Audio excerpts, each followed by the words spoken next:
آج کے درس میں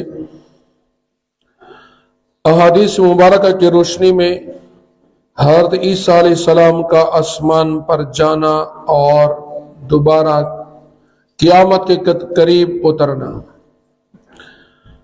اس کے بارے میں ہم نے حدیث نمبر 1 بیان کیا تھا۔ آج حدیث نمبر 2 بیان کریں گے۔ حدیث نمبر 2،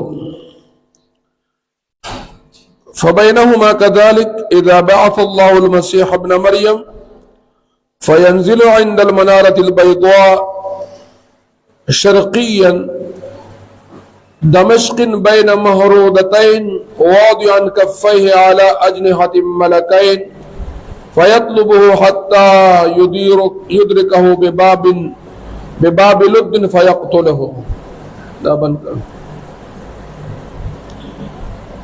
اس حدیث میں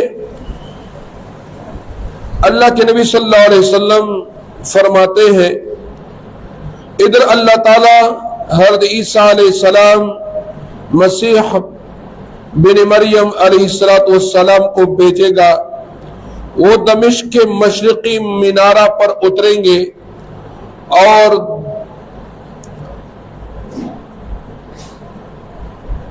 اور دو زرد عرفانی چادریں اور اوڑے ہوئے ہوں گے، دو فرشتوں کے بازوؤں پر اپنے ہاتھ رکھے ہوئے ہوں گے۔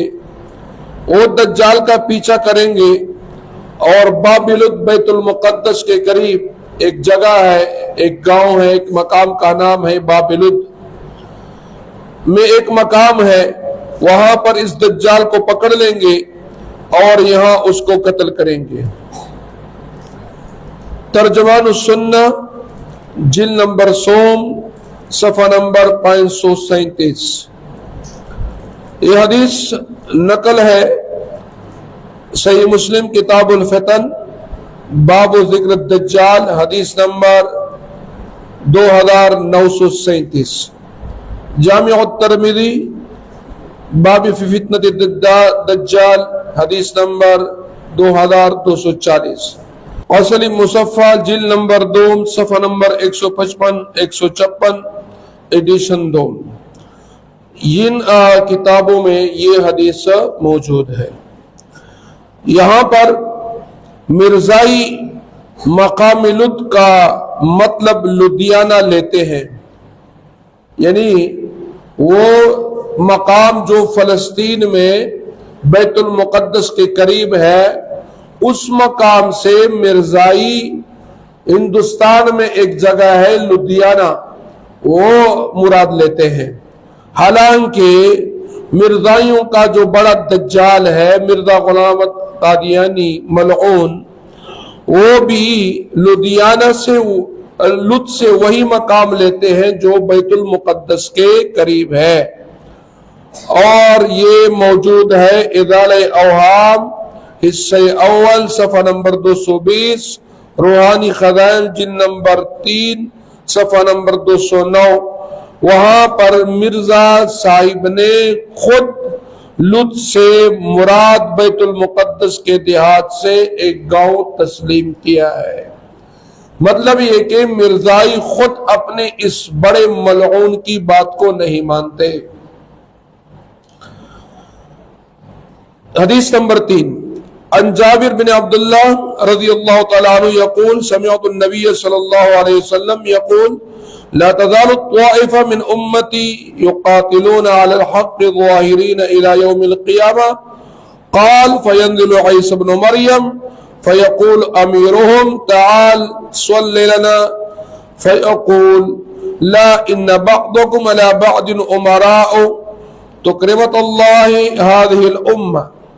صحیح مسلم کتاب الایمان باب نزول عیسی ابن مریم، حدیث نمبر 395۔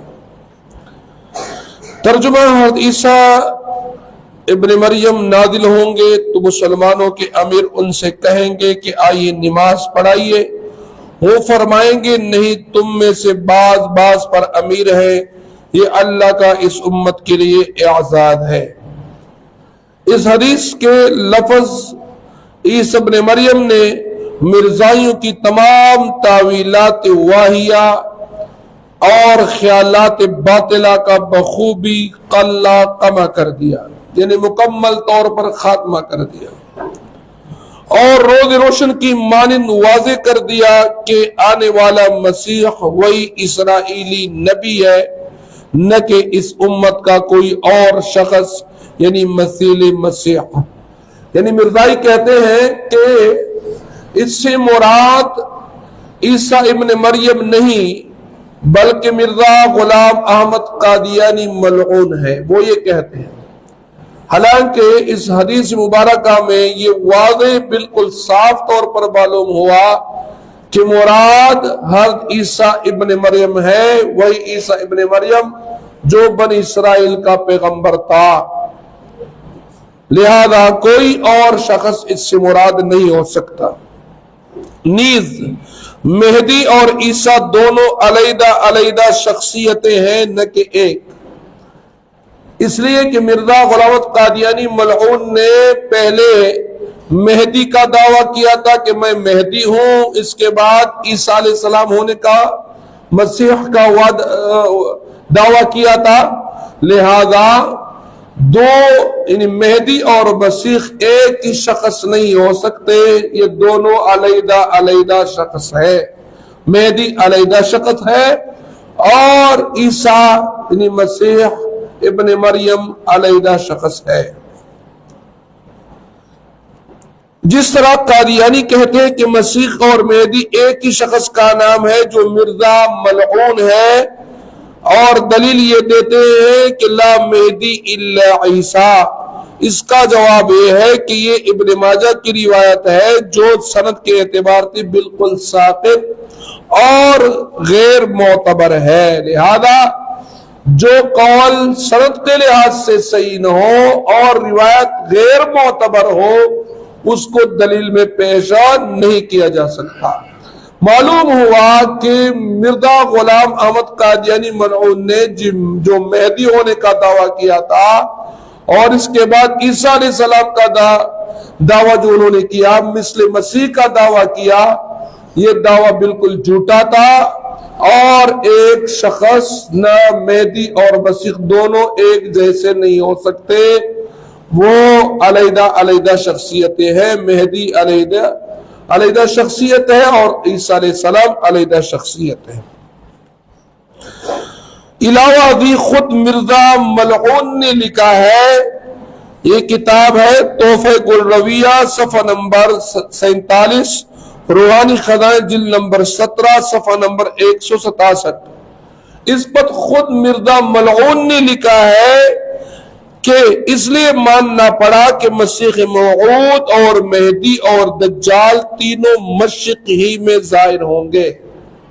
یعنی خود مرزا نے لکھا ہے کہ مسیح موعود یعنی عیسیٰ ابن مریم کا دوبارہ آنا دنیا میں، اور مہدی اور دجال تینوں مشرق میں ظاہر ہوں گے، تو خود مرزا بھی مان رہا ہے کہ عیسیٰ علیہ السلام علیحدہ شخصیت ہے، مہدی علیحدہ شخصیت ہے اور دجال علیحدہ ہے، لہذا مہدی اور عیسیٰ ایک ہی شخصیت نہیں ہو سکتا۔ مرزا نے خود اس بات کا اقرار کیا ہے۔ لفظ تینوں سے پتہ چلتا ہے کہ مہدی اور مسیح دونوں علیحدہ علیحدہ شخصیات ہیں، اور سابقہ حدیث بذات خود اس بات کا علیحدہ ثبوت ہے کہ یہ دونوں الگ الگ شخصیات ہیں۔ نوٹ: اس حدیث سے دوسری بات یہ معلوم ہوئی کہ عیسیٰ علیہ السلام نزول کے بعد امیر المؤمنین کے پیچھے نماز پڑھیں گے۔ یعنی حدیث سے دوسری بات یہ ثابت ہوئی کہ جب عیسیٰ علیہ السلام دنیا میں آئیں گے تو اس وقت حضرت مہدی علیہ الرضوان نماز کے لیے امامت کے لیے آگے ہوں گے، اور جب اس کا نزول ہوگا تو حضرت مہدی علیہ الرضوان اس کو امامت کے لیے آگے کرنے کی درخواست کریں گے، لیکن حضرت عیسیٰ علیہ السلام فرمائیں گے کہ اس وقت آپ مسلمانوں کے امیر ہیں، لہذا آپ اس مصلی پہ کھڑے ہو جائیں۔ تو حضرت عیسیٰ علیہ السلام حضرت مہدی علیہ الرضوان کے پیچھے نماز پڑھیں گے۔ تو بتائیے کہ مرزا قادیانی ملعون نے اپنی امیر محترمہ ملکہ وکٹوریا، جس نے اس ملعون کو نبی بنایا تھا اور ان سے نبوت کا دعویٰ کروایا تھا، اور خود مرزا ملعون نے بھی لکھا ہے کہ میں انگریز کا خود کاشتہ پودا ہوں، یعنی مجھے انگریزوں نے نبی بنایا ہے۔ لہذا مرزا قادیانی نے اپنی امیر محترمہ ملکہ وکٹوریا، جس کی تائید میں مرزا غلام احمد قادیانی نے لکھا ہے کہ میں ملکہ وکٹوریا کی تابعداری پر 50 الماریاں کتابیں میں لکھ سکتا ہوں، اس کے پیچھے کتنی نمازیں پڑھی ہیں۔ مطلب یہ کہ مرزا غلام احمد قادیانی ملعون اپنے آپ کو عیسیٰ کہتے ہیں، اپنے آپ کو عیسیٰ کہتے ہیں، مثل مسیح کہتے ہیں، حالانکہ ہر عیسیٰ علیہ السلام جب قیامت کے قریب میں آئیں گے تو وہ اپنے مسلمانوں کے اس وقت کے امیر مہدی علیہ الرضوان کے پیچھے نماز پڑھیں گے۔ اور مرزا قادیانی ملعون اپنا امیر ملکہ وکٹوریا کو مانتا تھا کہ میرا امیر کون ہے؟ وہ ملک برطانیہ کا ملکہ وکٹوریا ہے، جس نے مجھ سے نبوت کا دعویٰ کروایا ہے۔ تو مرزائی بتائے کہ مرزا قادیانی نے اس کے پیچھے کتنے نمازیں پڑھی ہیں۔ تو معلوم ہوا کہ مرزا قادیانی کے سارے دعوے جھوٹے ہیں، وہ دجال و کذاب ہے، اور حضرت عیسیٰ علیہ السلام جو ہے وہ قرب قیامت میں آئیں گے اور پھر مسلمانوں کے امیر کے پیچھے نماز پڑھیں گے، اور اس کے بعد وہ مسلمانوں کا امیر بنے گا، اور پھر باب لد کے مقام پر جو فلسطین کے قریب ایک جگہ ہے، ایک گاؤں ہے، وہاں دجال کا سے آمنا سامنا ہوگا، اور دجال کو وہاں پہ وہ قتل کریں گے۔ اور مرزائی بتائے کہ مرزا قادیانی ملعون نے کون سے دجال کو مارا ہے؟ وہ تو خود دجال تھا، کذاب اور جھوٹا تھا۔ لہذا معلوم ہوا اس حدیث مبارکہ کے ذریعے کہ مرزا قادیانی کے جو دعوے تھی وہ بھی جھوٹے ثابت ہوئے، اور دوسری بات یہ کہ مرزا قادیانی خود اپنی تحریروں سے کذاب و دجال ٹھہرا۔